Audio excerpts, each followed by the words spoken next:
नमस्कार बंधुरा जय गुरु सकल के। तो चलुन आज के आपनादेर निये जाई गौहाटीर सत्संग विहार मंदिरे। तो खूबই सुंदर आमादेर এই मंदिरटा। सामनेই उत्सव आछे, उत्सवेर जोन्नो देखुन काउंटार बसेছে। छुटिर एकटा दिन छिलो तो आमरा मंदिरे चले गेलाम। तो এই যে এদিকে সাধনা গৃহটা বানানো হয়েছে অবিন্দার। যারা আমাদের ঠাকুরের দীক্ষিত তারা সব জানবেন। তো আর এদিকে বসেছে অর্ঘের জন্য কাউন্টার, যারা অর্ঘ দিতে চায় উৎসব উপলক্ষে এখানে ব্যবস্থা করা হয়েছে। আর দেখুন ঢুকেই এখানে পাখির জন্য খুব সুন্দর খাঁচা বানানো হয়েছে, পাখিদের এখানে রাখা হয়েছে, অনেক ধরনের পাখি এখানে দেখা যাবে। আর কি সুন্দর করে পরিষ্কার পরিচ্ছন্ন করছে মন্দিরটাকে, সারা দিন পরিষ্কার করে, এত পরিষ্কার আমাদের এই মন্দিরটা। আর এখানে জুতো রাখার জায়গা করেছে, এগুলো সব নতুন করে করেছে। জুতো রেখে আমরা মন্দিরের দিকে গেলাম।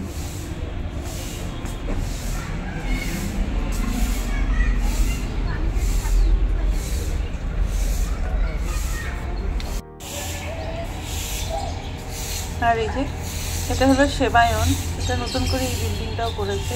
আর এই আম গাছটা কিন্তু অনেক বছর পুরনো, অনেক ছোটোবেলার থেকে আম গাছটা আমি দেখছি। আর এদিকটায় বাগানটাও অনেক পুরনো। আর এখানে রং বেরঙের ফুল গাছ লাগানো হয়, খুবই ভালো লাগে। এখনো মালিরা কাজ করেই চলছে বাগানে, আর কত রকম ফুল গাছ লাগানো হয়েছে। তো আমাদের এই মন্দিরে কিন্তু আপনারা অবশ্যই ঘুরে যাবেন গৌহাটি এলে। এই যে এটা হলো আমাদের ঠাকুরের গুরুদেবের মেইন বিগ্রহ মন্দিরটা।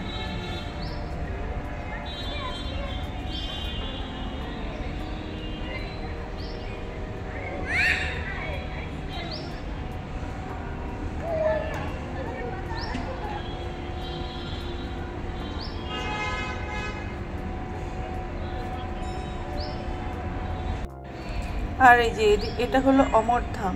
ঠাকুর পরিবারের বা পরিবারের সদস্যরা যখন এখানে আসেন তখন এখানে থাকেন ওনারা অমরধামে।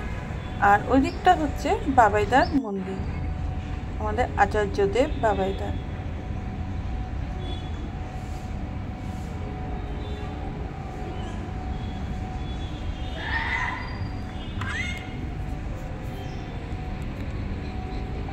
মন্দির এমন একটা জায়গা যেখানে এলে মানে মনটা শান্ত হয়ে যায়। আর মনের যত ক্লান্তি, মনের যত কষ্ট, এই ঠাকুরকে এসেই তো বলা, তাই না?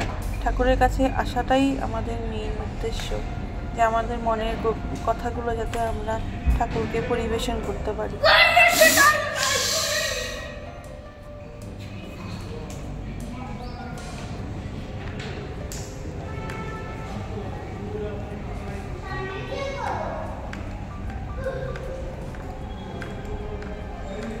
আর আমরা যখন গেছি তখনও ভক্তরা আসেনি, এসে পৌঁছায় মানে সময় হয়নি তখনও প্রার্থনার।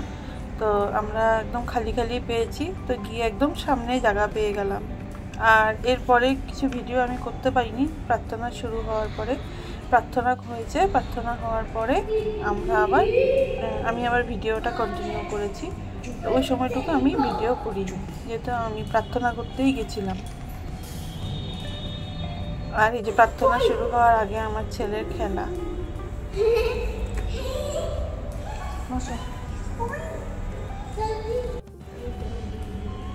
এই যে দেখুন এক এক করে প্রার্থনার সময় হয়ে এসেছে, সবাই এসে পড়েছে।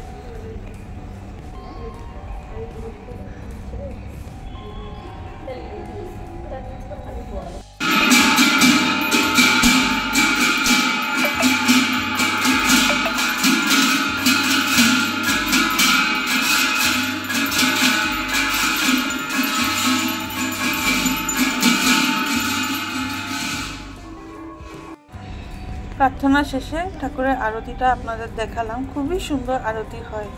আর এই যে প্রার্থনার পরে আমরা এখন প্রদক্ষিণ করতে বেরিয়েছি। এদিকে বড় মার মন্দিরটা, বড় মাকে দর্শন করলাম।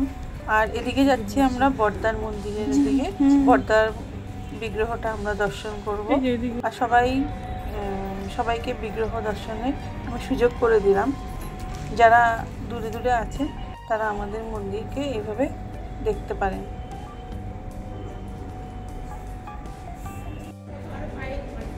তুলসী গাছটা দেখুন তো কি সুন্দর বড় হয়েছে। আর একদম মানে লাইটে ঝলমল করছে পুরোটা মন্দির। আর এত সুন্দর করে বানানো হয়েছে যে তো সব দিক চারদিক একদম টাইলস দিয়ে সাজিয়েছে আর এত সুন্দর করে পরিষ্কার করে রাখে। রাত্রের দৃশ্যটা যেন আরও মনোমুগ্ধকর, মানে খুবই ভালো লাগে আমাদের মন্দিরে এসে। আমি আমার ঘরের থেকে বেশি দূর না আমাদের মন্দিরটা, আমি প্রায়ই আসি। দেখুন রাত্রের দৃশ্য কি ভালো লাগছে।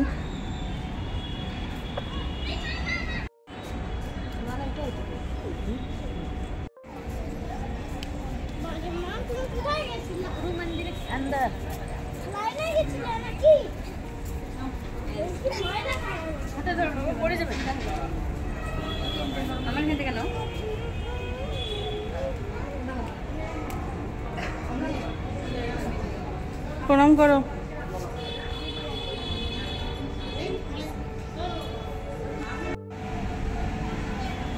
প্রার্থনা শেষে আমরা ঠাকুরের ভোগ বিতরণ করছে, একটু ভোগের প্রসাদও নিয়ে নিলাম সবাই।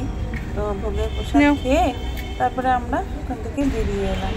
আর দেখুন এখানে ঠাকুরের মন্দিরের ভেতরেই ক্যান্টিন খুলেছে, যারা সুস্থহীন নিচে বাইরে খেতে পারে না, একদম নিরামিষ সব ব্যবস্থা সব পাবেন এখানে।